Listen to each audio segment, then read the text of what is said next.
अस्सलाम वालेकुम। आज हम आपसे डिस्कस करने जा रहे हैं कि कॉन्ट्रैक्टर कॉन्ट्रैक्ट के दौरान आपके साथ क्या क्या कुछ कर सकता है, क्या क्या ऐसी चीज़ें हो सकती हैं जिससे आपको कल को नुकसान हो सकता है कॉन्ट्रैक्ट के हवाले से, या आपको एक्स्ट्रा पे करना पड़ सकता है।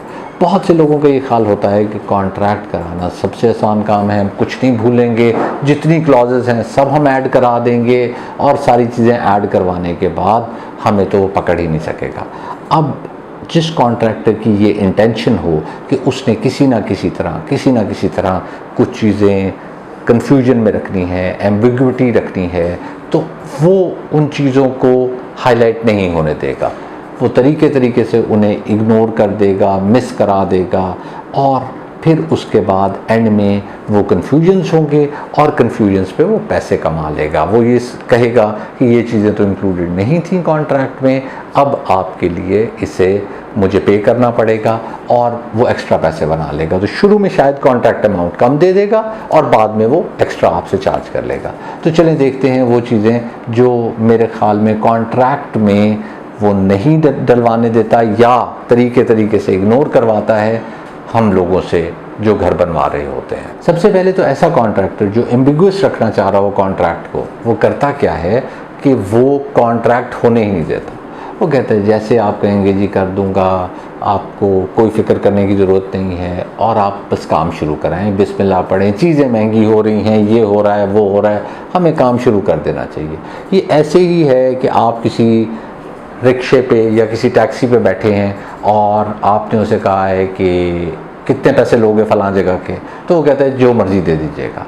एंड में हमेशा आपको ज़्यादा देने पड़ते हैं। मेरा तो ये एक्सपीरियंस है, आई डोंट नो आपका एक्सपीरियंस शायद डिफरेंट हो उससे, लेकिन बहुत मुश्किल है आप कम पैसे दे के और उससे जान छुड़वा लें। ये भी वही कंडीशन होती है, वो आपसे शुरू में कॉन्ट्रैक्ट नहीं करता, कहता है जैसे आप काम करेंगे, जो आप पैसे देंगे मैं उतने में काम कर दूंगा, लेकिन फिर ऐसा होता नहीं है और फिर परेशानियाँ शुरू हो जाती हैं। दूसरी चीज़ जो शायद कॉन्ट्रैक्टर रखना चाहेगा, वो स्क्वायर फुटेज में कैलकुलेशन आपको देना चाहेगा कि इतने स्क्वायर फुट आपको मैं कॉस्ट दे देता हूँ, क्योंकि फिर जब स्क्वायर फुट की मेजरमेंट आती है तो उसमें कन्फ्यूजन्स आती हैं, कन्फ्लिक्ट्स आती हैं। वो कहता है कि ये चीज़ बीच में आनी चाहिए, इस चीज़ का ख़र्चा आउट होना चाहिए, ये होना चाहिए, वो होना चाहिए। तो आप जितना मर्ज़ी इस चीज़ को डॉक्यूमेंट कर लें, लेकिन जब भी आप पर स्क्वायर फीट कॉस्ट लेंगे तो ये प्रॉब्लम आएगी। इसका बेहतरीन हल ये होता है कि आपको लमसम कॉस्ट लेनी चाहिए। ये मेरी ड्राइंग्स हैं, ये मेरा स्कोप है, मुझे बताओ कि कितने पैसे लोगे और इसे मुकम्मल कर दोगे। उसमें ना ये परेशानी होती है कि मेजरमेंट करनी है, एंड में ये करना है वो करना है। हाँ, अलबत्ता जो आप वेरिएशन करवाएंगे वो उसका हक है, उसे चार्ज करना चाहिए। लमसम अमाउंट के ऊपर वो उसकी एडिशन कर ले और आपको बता दे। इस तरह कॉन्ट्रैक्टर की ख्वाहिश ये होगी कि स्क्वायर फुट कॉस्ट लिखी जाए, लेकिन लमसम कॉस्ट ना लिखी जाए कॉन्ट्रैक्ट में, क्योंकि स्क्वायर फीट कॉस्ट को मैनिपुलेट किया जा सकता है। लमसम कॉस्ट के लिए आपसे झगड़ना ही पड़ेगा कि नहीं, अब इसमें मुझे बारे में नहीं पड़ रहा, ये कॉस्ट चेंज करें। अदरवाइज उसके पास कोई तरीका नहीं रह जाता कि वो उसे चेंज कर सके। एस्केलेशन इनकॉर्पोरेट कर ली जाए, लेकिन छुप कर। अब होता ये है कि आप एस्केलेशन इनकॉर्पोरेट कर सकते हैं, कॉन्ट्रैक्टर का राइट है कि वो पहले बता दे, कॉन्ट्रैक्ट में क्लियरली बता दे कि मैं इतने परसेंट अगर प्राइसेस ऊपर चली गई तो मैं आपसे एक्स्ट्रा पैसे चार्ज कर लूँगा, या जितना डिफरेंस आएगा मटेरियल का वो मैं आपसे चार्ज कर लूँगा। लेकिन छुप कर इसे करना कोई मुनासिब बात नहीं है। अब मतलब फॉर एग्ज़ाम्पल हम अभी कॉन्ट्रैक्ट में, अगर मैं अपने कॉन्ट्रैक्ट की बात करूँ तो हम एस्केलेशन चार्ज नहीं कर रहे, क्योंकि हम ये चाह रहे हैं कि ये इंडस्ट्री नॉर्म बन जाए। अब छुपकर चार्ज करने वाला वो डेंजरस एलिमेंट है, वो हम कर नहीं सकते कि हम भी उसी तरीके से चार्ज करना शुरू कर दें। एस्केलेशन छुप के चार्ज की किस तरह जाती है? एस्केलेशन छुप के चार्ज इस तरह की जाती है कि आप रेट्स मेंशन कर देते हैं मटेरियल्स के। फॉर एग्ज़ाम्पल ईंट में 13.5 रुपए की लगाऊंगा या 14 रुपए की लगाऊंगा, वॉटेवर, सीमेंट इतने का लगाऊंगा, वो सारे मटेरियल की प्राइसेस लिख देते हैं। जब कल को मार्केट में प्राइसेस चेंज होती हैं तो आप जाते हैं और क्लाइंट को ये जाके कहते हैं कि ये देखिए जी, ये कॉन्ट्रैक्ट में लिखा हुआ है, मैंने तो 14 रुपए वाली ईंट लगानी थी, अब 14 रुपए में ये वाली ईंट आ रही है, पहले ये वाली ईंट आ रही थी। या सीमेंट मैंने 760 का लगाना था, 860 का, 900 का, वॉटेवर जो भी रेट था, तो अब ये 1000 का हो गया है, 1100 का हो गया है, तो मैं तो नहीं लगा सकता, अब आप ये डिफरेंशियल पे करेंगे।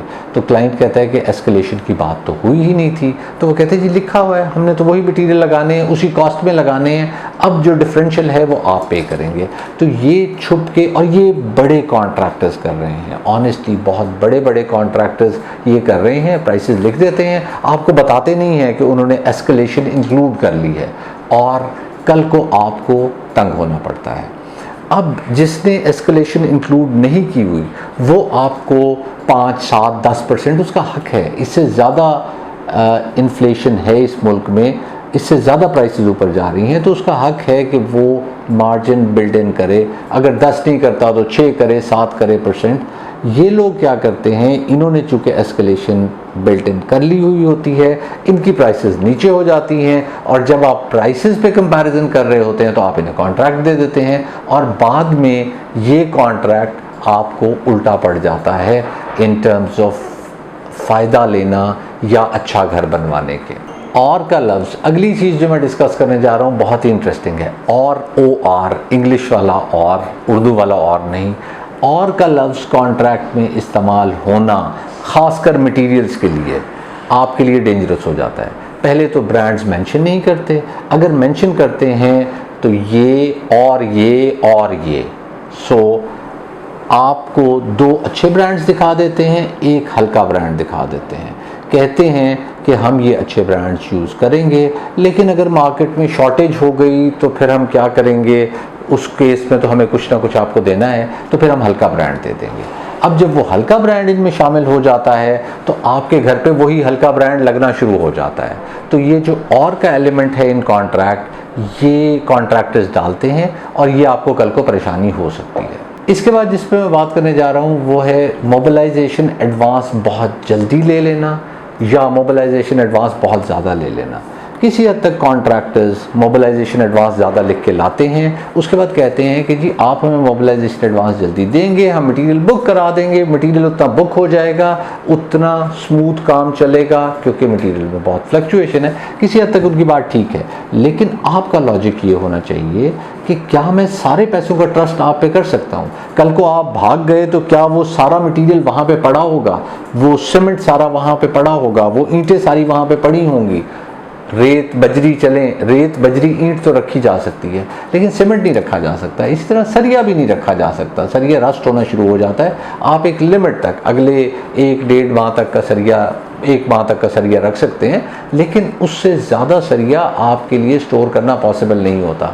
इसलिए कॉन्ट्रैक्ट में ज़्यादा मोबिलाइजेशन एडवांस लिख लेना या जल्दी मोबिलाइजेशन एडवांस मांग लेना, ये क्लॉज डाल दी जाती है, और फिर जस्टिफिकेशन दी जाती है, और फिर पैसे ले लिए जाते हैं। तो ये भी कॉन्ट्रैक्टर्स कॉन्ट्रैक्ट में कर रहे हैं। कुछ चीज़ें कॉन्ट्रैक्ट से इग्नोर होना तो मसला ही नहीं होता। मैं आपको फ्रैंकली बताऊं, जितना मर्जी थोरो कॉन्ट्रैक्ट आप बना लें, आपको कुछ चीज़ें बीच में रह जाती हैं। पेंट के कितने कोट होंगे, कितनी उसकी सफाई होगी, क्या किया जाएगा, एंड में किस हालत में घर दिया जाएगा, बिल्कुल साफ़ कर दिया जाएगा घर को, या मे बी पावर वॉश दिया जाएगा, क्या कुछ होगा जब आप फिनिशिंग करके ख़त्म करेंगे, या ग्रे स्ट्रक्चर जब ख़त्म करेंगे तो क्या कुछ होगा।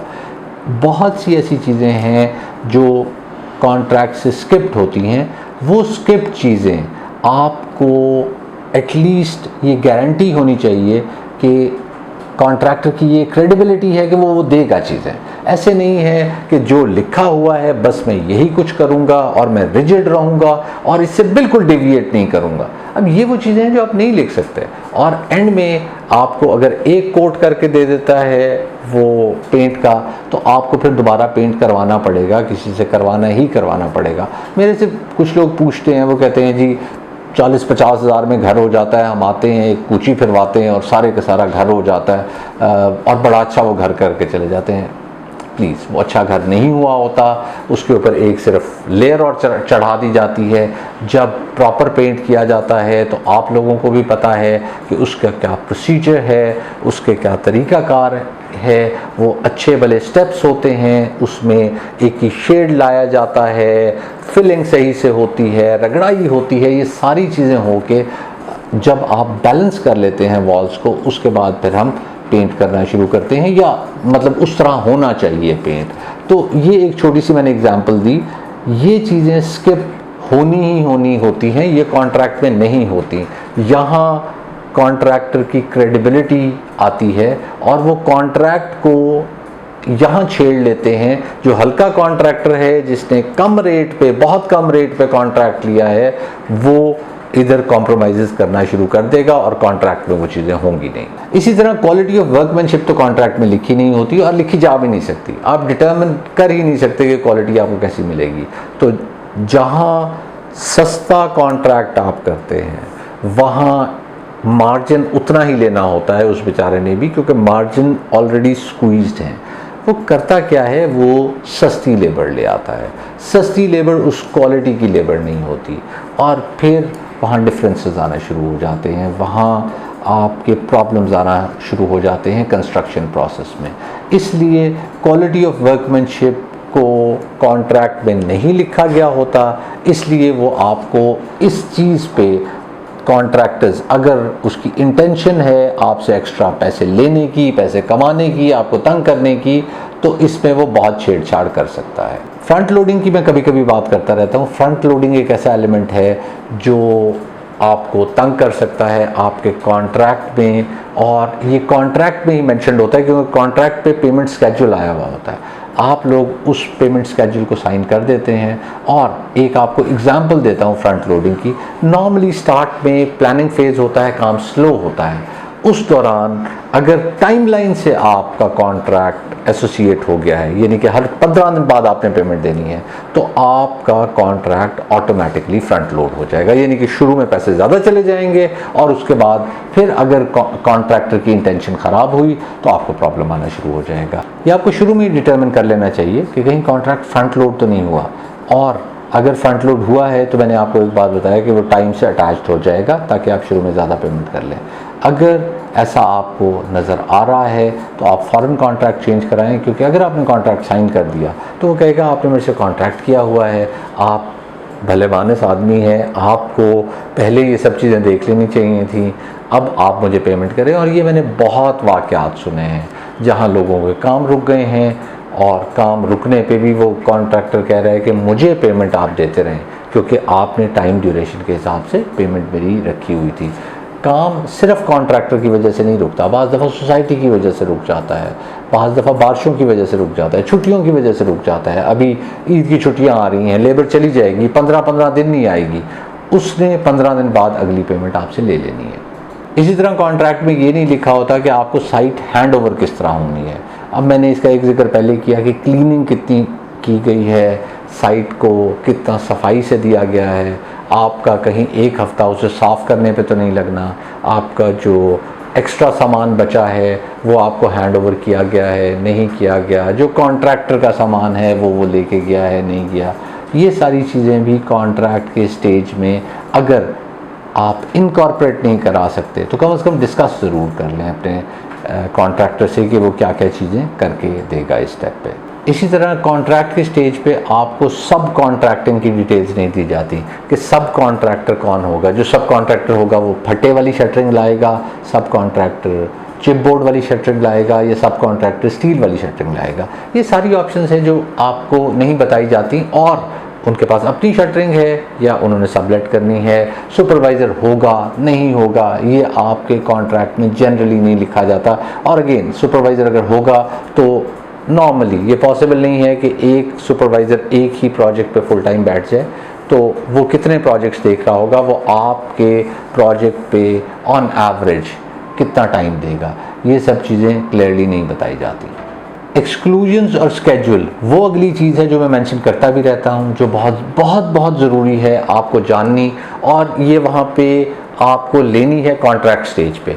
कॉन्ट्रैक्ट स्टेज पे क्या क्या चीज़ें इसमें शामिल नहीं हैं और क्या क्या चीज़ें इसमें शामिल हैं। फॉर एग्ज़ाम्पल किसी से आप रेट लेते हैं, उसने शायद टाइलों का भी बीच में डाला होता है, छत का नहीं डाला होता, किसी ने बाउंड्री वॉल भी बीच में नहीं डाली होती, पाइप्स का भी बीच में नहीं डाला होता, प्लम्बिंग इलेक्ट्रिकल का, और वो बता नहीं रहे होते, and you have to ask them the questions.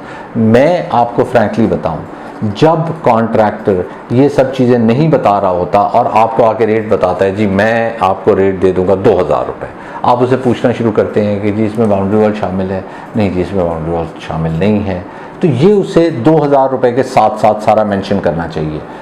उसे इंतज़ार नहीं करना चाहिए कि आप सवाल पूछेंगे तब वो ये कहेगा। आप पूछते हैं कि जी प्लम्बिंग इसमें शामिल है, इलेक्ट्रिकल शामिल है, चलें जी हम इलेक्ट्रिकल शामिल कर देते हैं, प्लम्बिंग पाइप्स इसमें शामिल नहीं होंगे, तो उसे क्लियरली बताना चाहिए कि ये वो स्टेज है जहाँ से चीज़ें एक्सक्लूड होना शुरू हो जाएंगी, या ये एक्सक्लूजन्स हैं।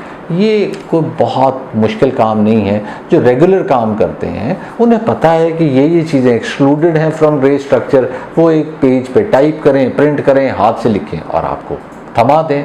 दूसरा स्केड्यूल देने से हम लोग बहुत कतराते हैं, क्योंकि स्केड्यूल से तेज़ जाना भी गलत है और स्केड्यूल से स्लो जाना भी गलत है। तो स्केड्यूल पे जाना बेस्ट ऑप्शन होती है, इसलिए अमूमन लोग स्केड्यूल नहीं देते और कॉन्ट्रैक्ट में स्केड्यूल लगने भी नहीं देते। अगर स्केड्यूल देते भी हैं तो बहुत ब्रॉड स्केड्यूल देते हैं। फॉर एग्जांपल पहली छत, दूसरी छत, प्लस्तर, कच्चा, 4 चीज़ें मैंने खुद कॉन्ट्रैक्ट में देखी हैं, 4 चीज़ें लिखी हुई हैं और आप उसी को देख रहे हैं कि पहली छत तब पड़नी है, दूसरी छत तब पड़नी है। तो सारी आपको टाइमलाइंस या एनालिसिस नहीं नज़र आ रहा होता कि कौन सी एक्टिविटी कितनी देर में उन्होंने मुकम्मल की है। इसी तरह इसके बाद जो चीज़ आ जाती है वो है कि फिनिशिंग और ग्रे का कोशिश करेंगे कि इकट्ठे कॉन्ट्रैक्ट लें। इकट्ठे कॉन्ट्रैक्ट लेने का फ़ायदा क्या है? इकट्ठे कॉन्ट्रैक्ट लेने का फ़ायदा ये है कि ग्रे जब वो कर रहे हैं साथ ही उन्होंने फिनिशिंग आपके साथ टाइन कर लिया। अब कॉन्ट्रैक्ट अमाउंट बड़ी हो गई। जब कॉन्ट्रैक्ट अमाउंट बड़ी हो गई तो आपकी मोबिलाइजेशन की पेमेंट बड़ी हो गई, फर्स्ट पेमेंट बड़ी हो गई, हालांकि फिनिशिंग तो बाद में होनी थी। और साथ में फिनिशिंग के लिए चूँकि आपको भी क्लैरिटी नहीं होती क्या लगवाना है, तो वो आपको पर स्क्वायर फीट ही रेट देते हैं। जो मैं कह रहा था लमसम वाली बात, वो ख़त्म हो जाती है और वो आपको कहते हैं कि जी आपने फॉर एग्ज़ाम्पल आपने 4000 वाली टाइल पसंद करनी है।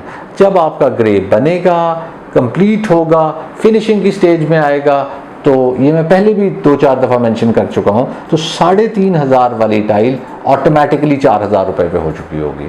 तो आप एक्चुअली 3500 वाली टाइल ले रहे होंगे, इन्फ्लेशन आपको पड़ चुकी होगी। फॉर एग्जांपल मैं कॉन्ट्रैक्टर हूँ, पेमेंट मुझे ज़्यादा मिल चुकी होगी, शुरू में मोबिलाइजेशन वगैरह में ज़्यादा लेकर आपसे आ रहा हूँगा, मुझे कॉन्ट्रैक्ट अमाउंट एक बड़ी मिल जाएगी, एक बड़ी ड्यूरेशन के लिए मिल जाएगी और मुझे श्योरिटी मिल जाएगी एक बड़ी ड्यूरेशन के लिए कि ये काम मेरे पास रहेगा, मैं अच्छा कमा भी रहा हूँ और सारी की सारी इन्फ्लेशन फिनिशिंग की आप पे डाल रहा हूँगा। तो ये चीज़ कॉन्ट्रैक्ट में ही वो कर जाते हैं कि फिनिशिंग का भी कॉन्ट्रैक्ट आपके साथ ही कर जाते हैं, जो कि आपको अपने आप को प्रोटेक्ट करना है, आपको उसे सेग्रीगेटेड रखना है। आज की वीडियो में मैं आपको ये बताना चाह रहा था कि कॉन्ट्रैक्टर आपके साथ कॉन्ट्रैक्ट में क्या क्या कुछ कर सकता है। मेरे ख्याल में जो कुछ मेरे जहन में आया मैंने बता दिया। अब मुझे इजाज़त दीजिए, दुआओं में याद रखिएगा। अल्लाह हाफ़िज़।